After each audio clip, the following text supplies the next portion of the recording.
this morning to you today. And before we start, happy belated Easter to those who do celebrate Easter.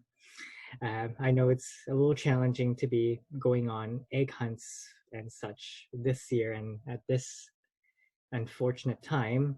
But if you're like me, I do use that time quite wisely. And if you do follow me on social media, you might have encountered some pictures of me dressing my cats up as rabbits. And how they like it or not, well, you see for yourself. Well, why don't we get started? Good morning and welcome to our second installment of the online health series here at the Richmond Public Library. Today we'll be talking about calibrating the body's natural cycles.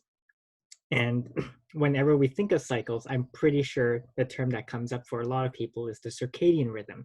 And that is correct. And we're going to go quite deep into that. So stay on your seats. So I'm going to just see if I can get this going here. There we go. So this is a 4-part series. Our first talk that happened last week, we talked a bit about optimizing the natural stress response. And from there, we found out that stress comes in the form of something called cortisol. That's our stress hormone. And that cortisol actually doesn't come at all times, even though with our lifestyle now it does. We find that cortisol comes in a cycle. So it's actually meant to be high during the day, upon waking actually, and low at night. And so we continue with that, now talking about not just cortisol, but everything else in our body that comes in a cycle. And so in this 4-part series, I hope to build upon each talk, build on each other so that it actually makes sense by the time we hit to the end, which is the power of melatonin. We'll be getting some tidbits and some tips about how we can really calibrate our cycles to improve our sleep, improve our energy, our mood, and everything else that really depends on the body's cycle. And then once we improve on the cycle, we get to find out more about, the mood. Why is it so dependent on these cycles? And at the end, with melatonin, what does melatonin do for our bodies? I mean, we think of melatonin as that supplement that you find anywhere in any store to help with sleep, but you know that we actually make our own melatonin. Why not we help our body optimize that secretion, that creation of melatonin? And that's where we have to work with the body's natural cycles. So, just a little disclaimer here that this is not meant to treat, cure, or prevent any disease, illness, or medical condition. It is understood that you seek full medical clearance by a licensed physician, nurse practitioner, naturopath. So this is not meant to diagnose you or treat you with anything I suggest at this point. If you do have any concerns with your sleep or with any other things that come up, it's best that you bring that up to your general practitioner, family doctor, naturopathic doctor, nurse practitioner, and so forth. It might be a little challenging right now, but we have to do what's do with that. So just a little bit about myself. My name is Dr. Romi Fung, and I am a naturopathic physician practicing in Richmond, British Columbia. I hold a general practice with a focus in treating those with Alzheimer's disease and dementia. I have done my medical training at the Canadian College of Naturopathic Medicine, and prior to that did my pre-medical training at Simon Fraser. And at this point, I am partaking in a master's in aging and health. I just actually defended I had my defense for my research on the use of curcumin and Alzheimer's disease. And that went to be quite successful. So I'm really happy to share those results in a future talk, actually, once we do a series of Alzheimer's disease and dementia again. But just more about myself. As a naturopathic physician, I really go straight into what the root is. So having done my naturopathic studies, I really look more into why is going on. Why is this happening rather than what you have? If someone came in with a headache, I wouldn't just say, you have headache, take X. You have headache, take Y. It's more like, you have a headache. Okay, tell me where it is, when does it happen, what parts of the day, how does it feel? Getting the full picture of that headache, because a headache can tell me many things. It's a signal by the body. And by noticing and understanding more about that signal, we come to understand that a headache can mean from a range of dehydration to food sensitivities to tension and stress in the neck and shoulders, or to an imbalance in the neck, shoulders, and spine, and so forth. It could be a lack of nutrients that's affecting the cell, and something called the mitochondria, which is the powerhouse of the cell. So there are many things that are involved in that. And so my role and my passion is to really look deep within that. So with that said, why don't we get started? Looking into the root is one thing, but what I really like to do is to really teach others why this happens in the body. Because once you understand what why is, or what is happening in the body, you get to understand things that you're doing on a daily basis. And then that pertains to how these outcomes happen. And from that, you actually get to monitor your own health. You're in charge of your own body and your own health. So why not understand more about your body before we determine what really is happening?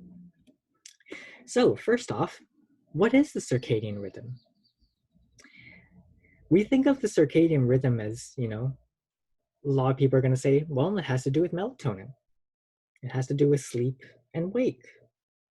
And those are correct answers. I mean, based on the term circadian comes from the Latin roots, circa and dies, which means around day. So it's not really just sleep, but everything else that revolves around the setting of the sun and the rise of the sun. So it's not just a matter of sleep, but our body depends on the cycle of sleep. Because when you're awake, things have to happen.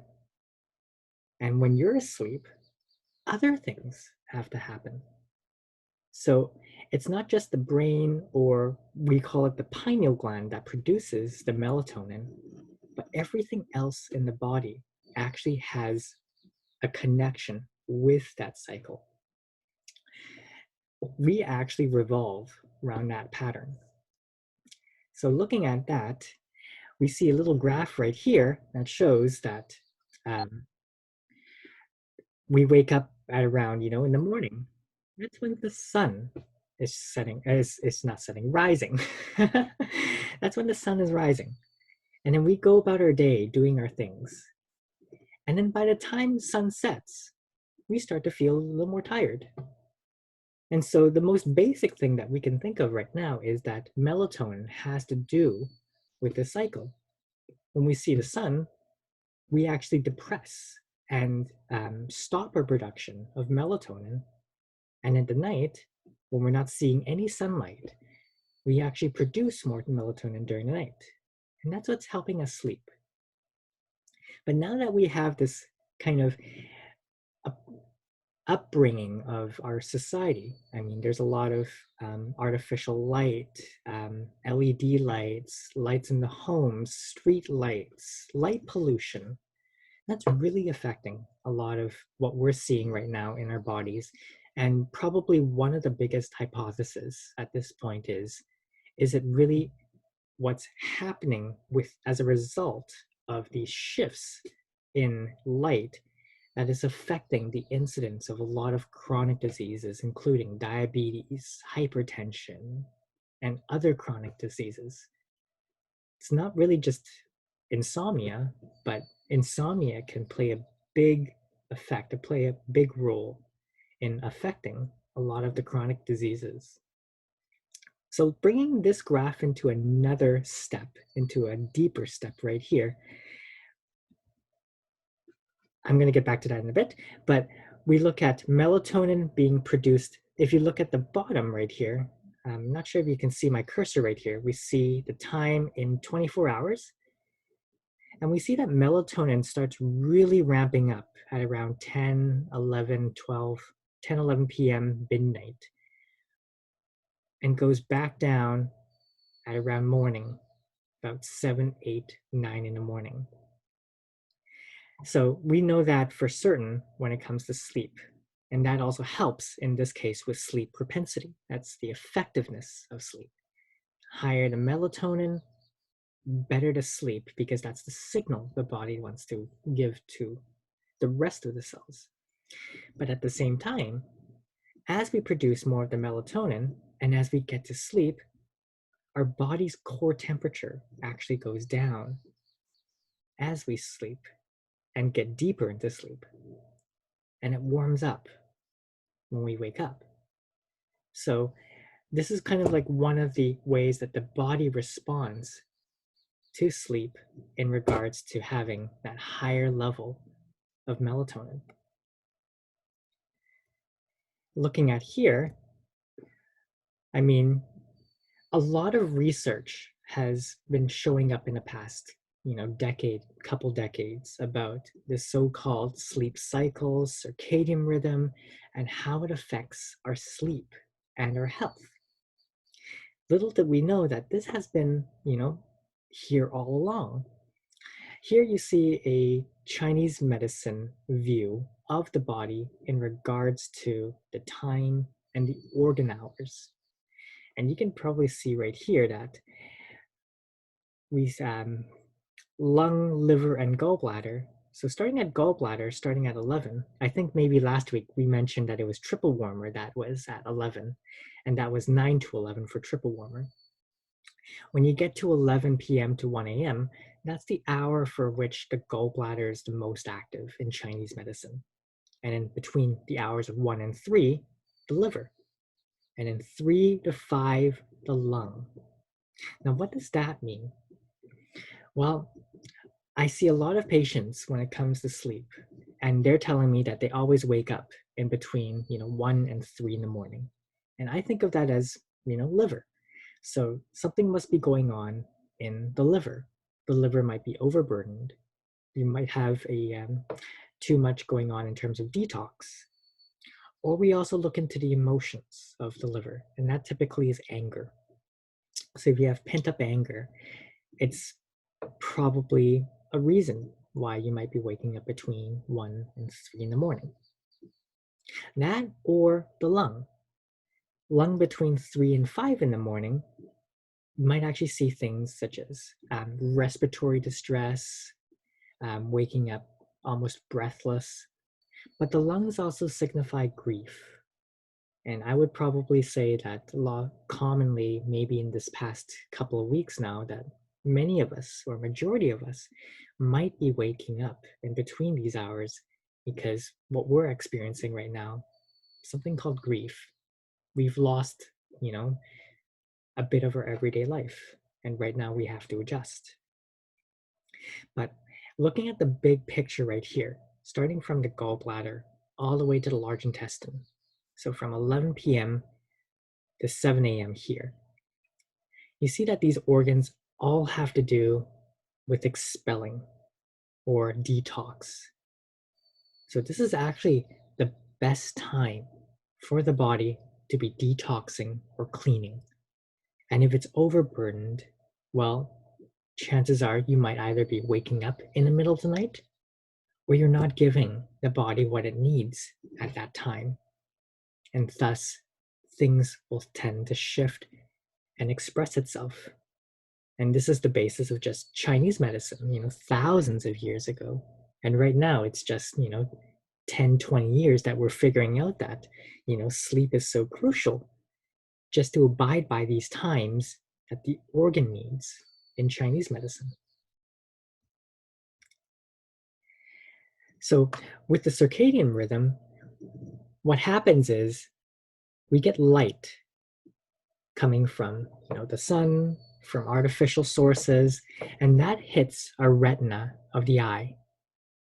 And in our eyes, we have rods and cones, and that depicts our colors and black and white.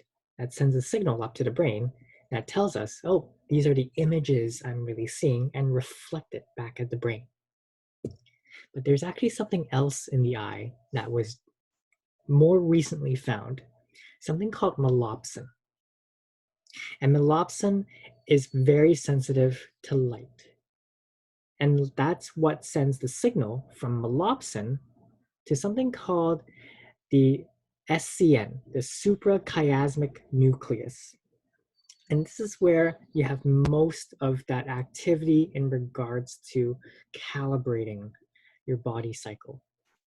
And by calibrating the body cycle, you see the different times that the body needs, and that leads to a whole slew of conditions and aspects of health that is related to, and through research, related to just the cycle of the sun and night. Things such as mood.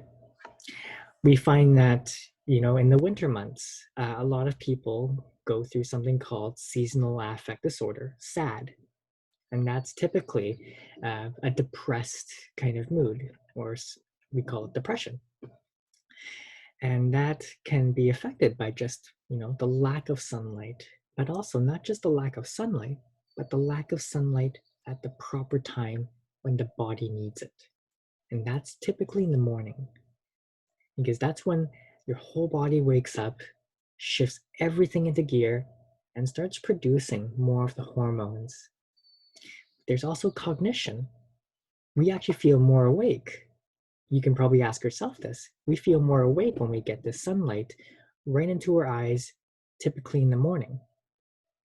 There are a lot of things to do with, I can't say too much about cancer, metabolism, but there are a lot of common treatments out there that utilize melatonin right now as an adjunctive to cancer treatment. It also affects our metabolism, how we digest foods. So where's digestion here? I'm surprised they don't have digestion. But hormonal state, endocrine function, stress response. How do you feel about being locked up in a room with no sunlight? How would you feel? The immune system. We're going to find in the power of melatonin in our final talk that melatonin has a big role in really supporting the immune system.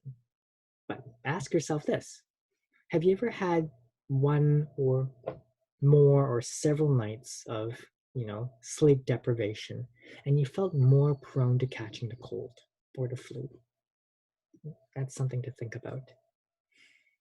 Attention. Well, if you're not sleeping well, your teacher's going to catch you when you're trying to fall asleep in class. Right now, I can't see many of your faces, but I would be doing that too if I were that teacher. And cardiovascular. Now, there's a big component to cardiovascular and sleep. And they're finding that people who are not sleeping well are at risk for developing, hypertension, putting them at risk for stroke and heart attacks. Looking at the digestion here, let me just go right here. There's more to it in the digestion too. During the daytime, our circadian rhythm in our mouths produce saliva that neutralizes acid.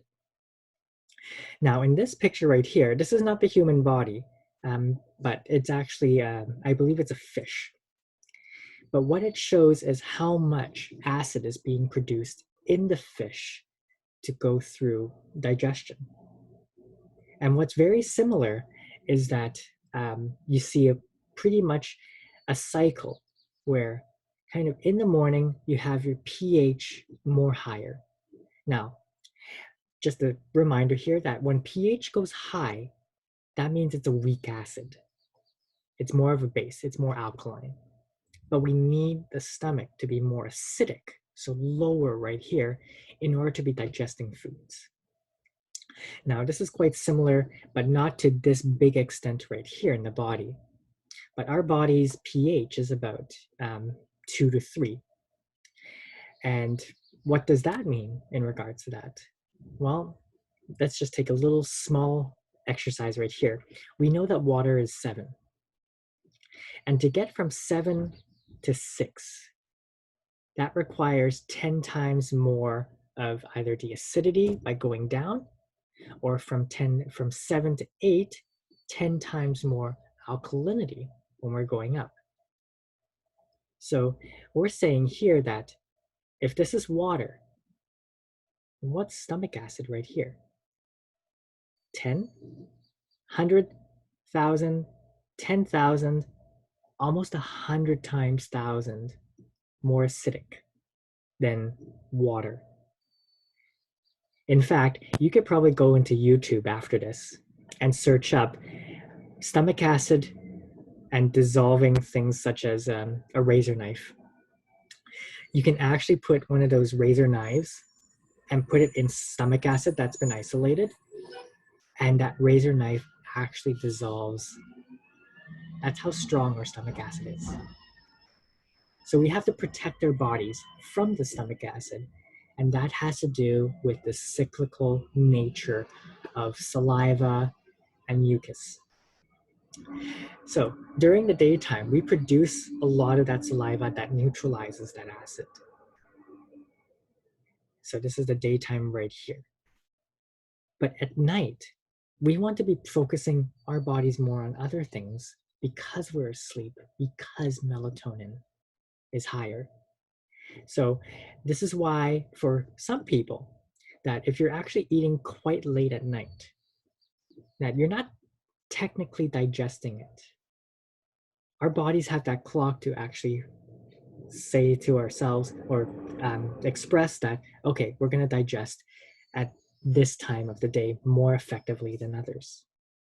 So it's never going to be like, I'm going to eat a food and it's going to go down a conveyor belt and it's going to start digesting, 1 to 2 hours in. Though it may, on some level, do that, it's not going to be as effective. So for those that actually eat, later into the night, they might experience some things. One of them is that because we're not producing much of the saliva, because of that fact that we're not meant to be digesting as much at night, we don't have much of a coating that helps protect us from that building up of stomach acid to help digest the food. So in that case, some of us might actually wake up with a very dry mouth, for example, because we use up that lubrication to really protect our esophagus, the lining of the tube that goes to the stomach, or that we might wake up with some levels of heartburn. And that might be true too. So heartburn is also something that might be in this cyclical circadian rhythm. I'm gonna have to remind myself to close my window every single time I do this talk now. What else is cyclical is our adrenals, as we've touched base last week. We know that our adrenaline, the hormone that really gets us into drive mode, is supposed to be secreted sometime more earlier in the morning, and that really helps us to wake up. And it's supposed to go down at night because cortisol and melatonin have an inverse relationship. When cortisol is high, melatonin should be low because that's what keeps us awake. But when melatonin is high, you want cortisol to be low because that's what keeps us sleeping. And if anything were to happen in between, well, that leads to sleepiness during the day or unable to sleep at night. And we want to be sleeping at around 10 because that's probably when majority of this melatonin is secreted. You get to that peak at around 2 and 3 right here. And you need that melatonin, which we'll find in talk 4, what these effects really do and why we need to be sleeping at that point to have the biggest benefit of melatonin. If anything were to happen during your stress levels, especially if you have any dysfunction of the stress axis or the hypopituitary the HPA axis, the hypothalamus pituitary adrenal axis. This is the brain telling the adrenals when they need to be working. But if that becomes dysfunctional, then you might get, drives up and down, and these come as certain things such as having a second wind at night. If you're a night owl, you might get that second wind by about 10 p.m., 9, 10 p.m. And that there's some theory to that. One of them is that the body is actually meant to be repairing at that time and ramps everything up by 10. And by that, if you're still awake, that actually gives you a boost of energy, and hence that second wind. But that time is typically used for rest, digest, recover, and rejuvenate. So technically, we would like to be ideally sleeping by 10 because most repair takes place between the hours of 10 and 2. And if you have a tendency to wake up, as we found out last week, that might be a sign of excessive stress because you have that cortisol levels that's kind of peaking up. And because cortisol and melatonin have an inverse relationship, if your cortisol is going to be high, well, your melatonin is going to be low, and that's going to be affecting sleep. So what is it? I mean, we want to learn how we can calibrate those natural cycles, but what is it that's really affecting it at this point of stage? Well, we're all no different, including myself. We're looking and staring into the screen right now. But one of the biggest things that we've introduced in our lifetimes in the past couple decades is the use of artificial light.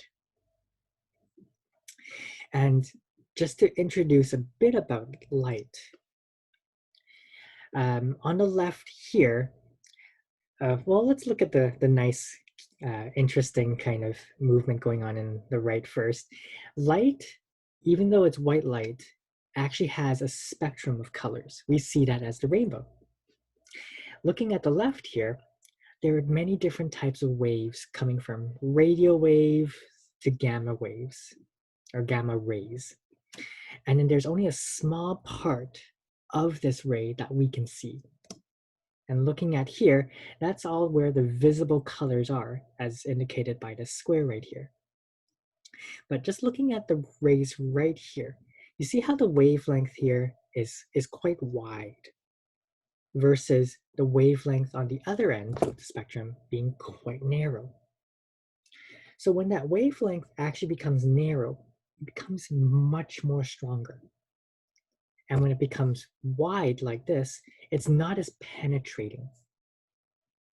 But we're looking at just right here in the visible colors right here. So I'm going to zoom in right there. And unfortunately, they flipped it around. But we're going to look at here more in detail blue light and red light, because they're on opposite ends of the spectrum right here. So what we're finding is that blue light has a smaller wavelength than red light. And because of that, it's actually more affecting. And that's, you probably have heard the term blue light coming from screens, emitting from screens, your phones, your tablets, your computer, your television.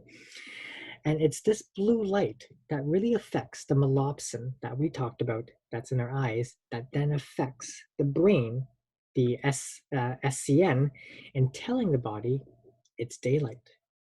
Whereas with the red light, it isn't as effective. It doesn't mean it doesn't, but the signal is not as strong. So going from there, we're looking at different sources of light right now and which lights do we have in our households. Look at the different types of light sources and ask yourself, what kind of light bulbs do I have? Because each one actually emits a specific color, whereas in broad daylight, you get the whole rainbow. That's why if you can get it right at the spot after the rain, you might see that really beautiful rainbow. But different lights actually have different aspects or different spectrums of color. And right here that it's blue that we're much more worried about here. So I would probably draw a line just right where my cursor is. Right there. So anything that has this blue light, so I would draw another line right here actually. So anything with the blue light is actually quite stimulating. So it promotes alertness, reduces sleep. It's best for daytime, and it disturbs your circadian rhythm at night. So looking at this LED, we have started installing a lot of LED lights, knowing that it uses a lot less power, and that really helps our power bill. And looking at the other lights here, compact fluorescent, not there, incandescent, halogens. I mean, the best thing, right, if we can, and probably the most romantic, would be the candle. Because it doesn't really express or emit much of that blue light. And that's really good for the evening time. Of course, it's insufficient for daytime because it doesn't really tell your body that it's daytime. So nothing wrong with the lights, or there's no good, no bad. It's just, the proper timing. So this came from a book, and I really highly recommend you reading this book called The Circadian Rhythm by Sachin Panda. It talks a lot about how the cycle of light really affects everything else that's going on in the body, and I'm just giving you just the gist of it. So I went ahead after this slide and did an experiment, and I have to show you, it's quite interesting.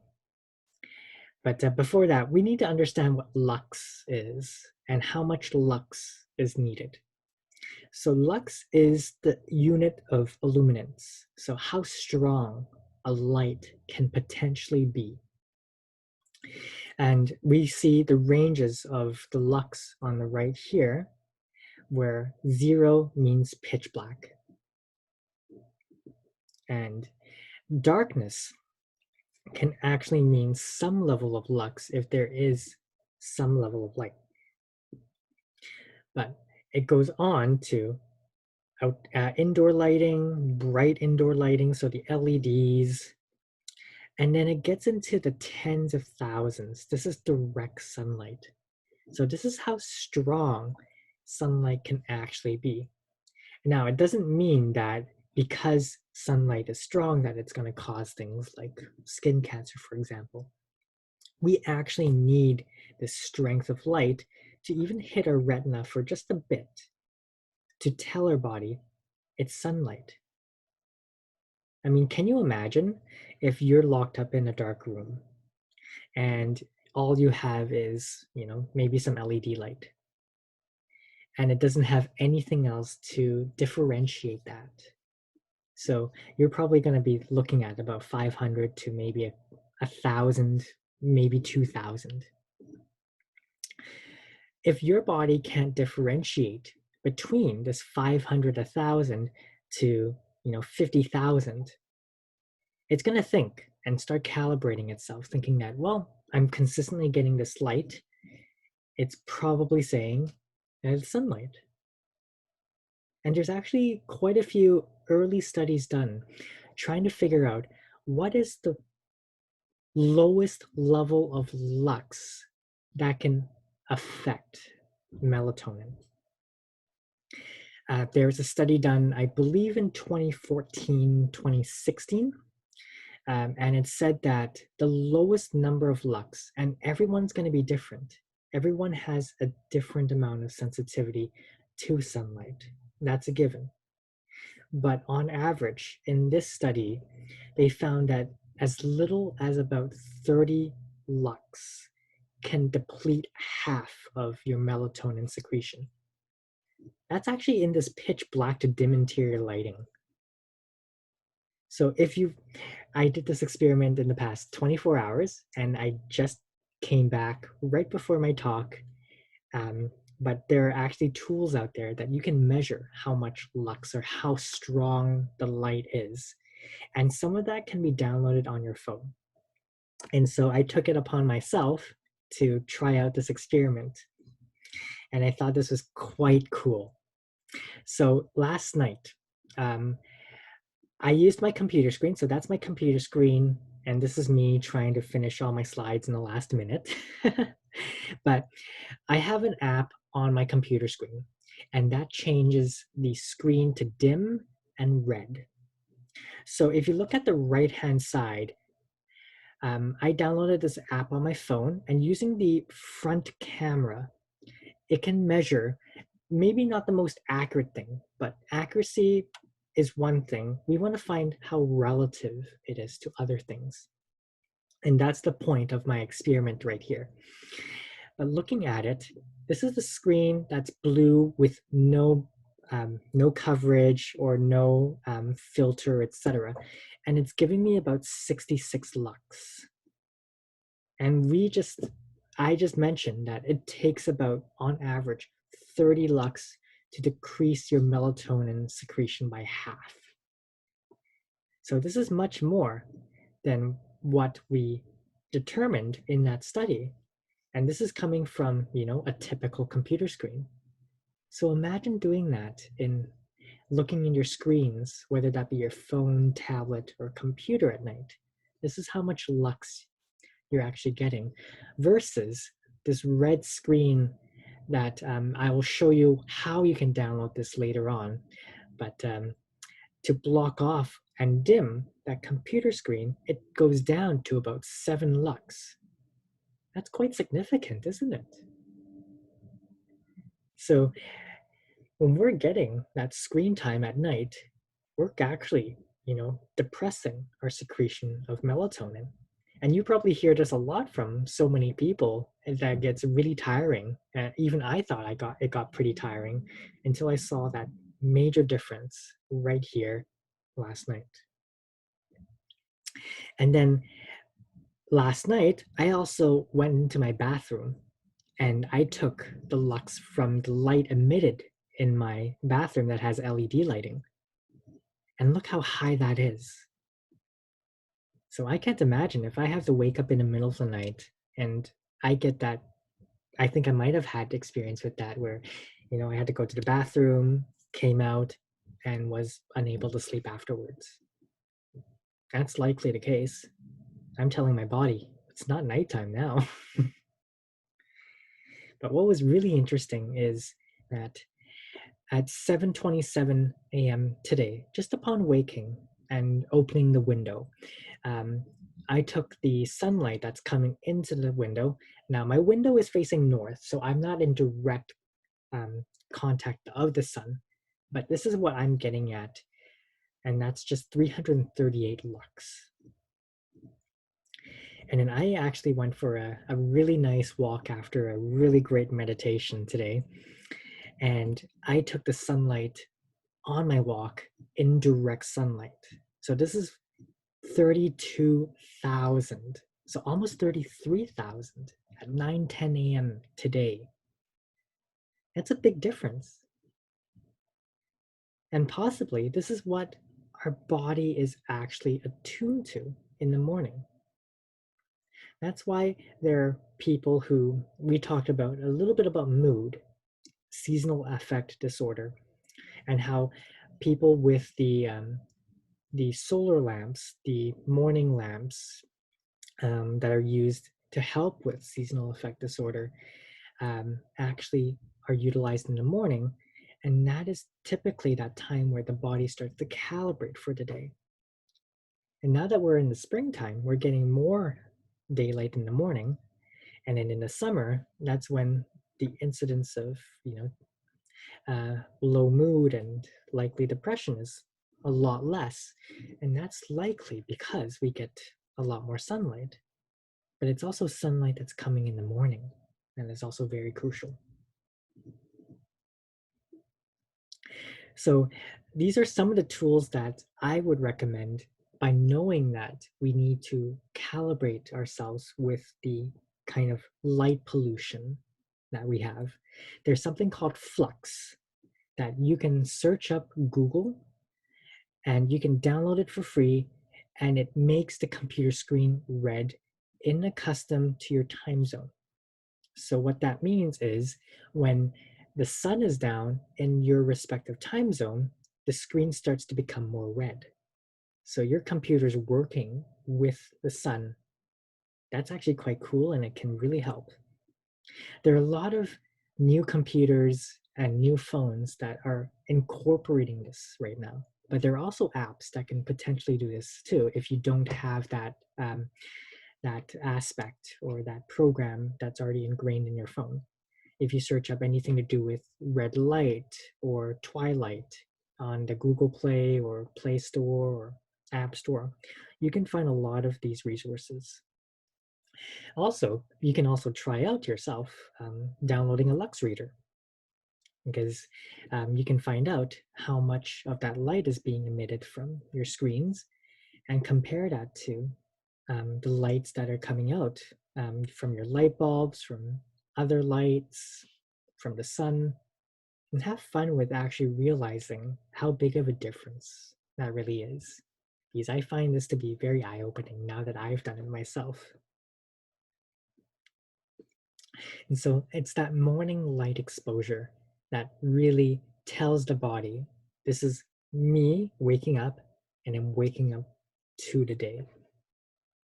Because imagine if you're home all the time and you're not getting like direct light exposure, and specifically in the morning, typically between 6 a.m. and 9 a.m. In the circadian code by Dr. Panda, he talks about how even like 30 minutes to 2 hours prior to the sun coming out is actually still a lot more beneficial than just staying at home. In fact, even on a cloudy day, and maybe that might be my next experiment, is how strong that sun is even on a cloudy day. There are a lot of studies out there showing benefits of working, next to a window when you're at the workplace versus an office with no window. Of course, those that do work with the sun, with the window by them, and getting exposure to some level of sunlight is actually more beneficial for their mood. But as you can kind of guess from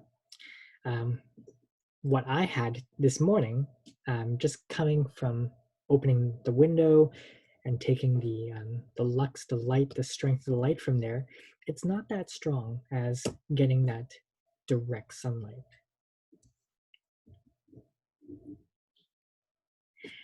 The next thing is, what if you eat it late at night? When should our last meal be, and why does this even matter? I've briefly said that when our melatonin is high and when we're deep in sleep, our temperature has to go down.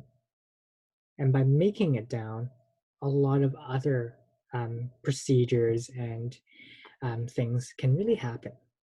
So you really want that temperature to be down as low as you can. Of course, not to the point of freezing. But this is why you might have heard things like, sleep in a cold room, or for some people, sleep naked. And that actually has a better effect for sleep. When you have your dinner or when you have a big meal right before bed or close to bedtime, well, there's something called the thermic effect of food. In order to digest food, your body has to ramp up its metabolism. And by ramping up its metabolism, that's when your temperature, your body temperature, goes up. And that can impede on your sleep. There are tips out there that you might have heard of, like taking a hot shower before bed or an hour before bed. Though it might sound counterintuitive, by taking a hot shower, it actually facilitates. By the time you get out of that hot shower, your body cools down. And that actually facilitates that cooling effect and telling the body. And also it's relaxing, and there are many other effects too. But there's seemingly a role for temperature. And then there's also the fact that when melatonin is high, your body's not really geared up for digestion. So it's likely going to stay in the same spot for quite some time while it does everything else. In a previous talk, I've talked about how there's something called the lymphatic system. The lymphatic system is the system that clears out a lot of the toxins, and it runs along the cardiovascular system, because the lymphatic system lacks one thing in comparison to the cardiovascular system, and that's having a pump, in this case, the heart. And so if you eat a meal, well, the blood in your body is going to go to the stomach and the intestines to start digesting food. But without that blood in other places, in what I like to say, the brain, well, if you don't have blood being pumped as much to the brain, that reduces the pressure. And that reduces the pressure that goes against the lymphatic system to allow the lymphatic system to push out a lot of the toxins. So one of the most common things I do with all of my patients with dementia or working with memory is making sure that they're not eating 3 hours prior to bed. Because in that way, that facilitates the brain in clearing up a lot of its debris that's been collecting over time and over the day. At the same time, for our clocks to work quite well, do not skip breakfast, because we fast overnight. And if we fast overnight and we get to a point of too low of blood sugar, then the adrenals are going to kind of react. And then they're instructed to secrete cortisol. And we talked about it last week, where if you don't eat the breakfast, well, the body's going to start wanting to catch up on that. And then it's going to be like almost trying to catch up over time. And that's going to put a big strain on the body. So we kind of touched base on the temperature and the thermic effect of food. And if we bring this core temperature up even just by a bit, that's going to affect quite a bit of everything else that's needed for the body. Right now, this is only a very simplistic thing, but comparing it with other effects of other hormones that play a role in the circadian rhythm. I wish I had more than 1 hour, maybe 10 hours to discuss every single part, every single hormone, and every single organ that runs with the circadian rhythm, but that's probably too long. Another part of the circadian rhythm is something to do with our gut. And within our gut, there's something called the gut microbiome, and that's our good gut bacteria. And in recent literature, we found that the gut bacteria also plays a role in regulating this cycle. And in order to regulate the gut bacteria, one of the biggest things that has the biggest effect is exercise. Scientists have done a lot of research on comparing gut bacteria between those who are very fit, physically active, versus those who are inactive and are, I guess you could call them couch potatoes. And they found that those who are more active more often are producing and having a better variety of gut bacteria. And it's that variation of gut bacteria that can play a big role in the cycle. And we talk about this a lot in the gut brain axis talks, but the gut bacteria produces something called butyrate. It's a short chain fatty acid. It's like a signal that the body needs, but doesn't really create much of, and thus depends on the gut bacteria itself. And that plays a role in bringing down inflammation. It's very anti-inflammatory, and that can reduce aspects of depression It also normalizes levels of cortisol, inflammation and cortisol. It helps with the production or optimization of other hormones such as insulin, growth hormone, thyroid. And that's all exercise, what exercise does. This is kind of the big why. And that's why I like to look into this. Because you can tell someone, you know, exercise 30 minutes a day. But what if I tell you, you need to exercise 30 minutes a day because these things happen? Would that make you want to exercise a lot more? Potentially. So just going back and summarizing everything that we talked about today, we know now that it's this effective light that's coming from our environment that can really affect our brain and our health for better or for worse. It's a matter of the right timing in the right place. Now, one question I got asked last week was, what about jet lag? And this is the final thing I want to touch base on. Well, your body's going to start adjusting to the new location that you're flying to. And in these cases, at least even like as little as 2 to 3 hours jet lag can pretty much shift your body clock quite immensely. Some tips to start to look into jet lag, especially if you're going to cross the international date line, is a few things. One, you want to synchronize your body clock to make sure that you synchronize it to date. So by the time you arrive, say you fly to Hong Kong, for example, and you find it to be nighttime, well, make sure that point number 2 is you resist the temptation to eat until morning, because our body is quite attuned to waking up right before our first meal. Eating at the appropriate time in the new time zone is the best way to reset not just the body clock, but also the gut microbiome clock. You can also take melatonin at the appropriate time. If you happen to have arrived in, say, late afternoon, make sure you take a melatonin, or by choice, just right when 9 p.m. hits at nighttime at the new location. And then on top of that, when you do get up in the morning, make sure that you synchronize your brain with the presence of bright daylight. And even better, exercise if you can. You get a double whammy right there, and you get that big flux of lux. So we know that in the morning, make sure that you get that morning exposure of daylight to really tell your body that I'm starting the day right now.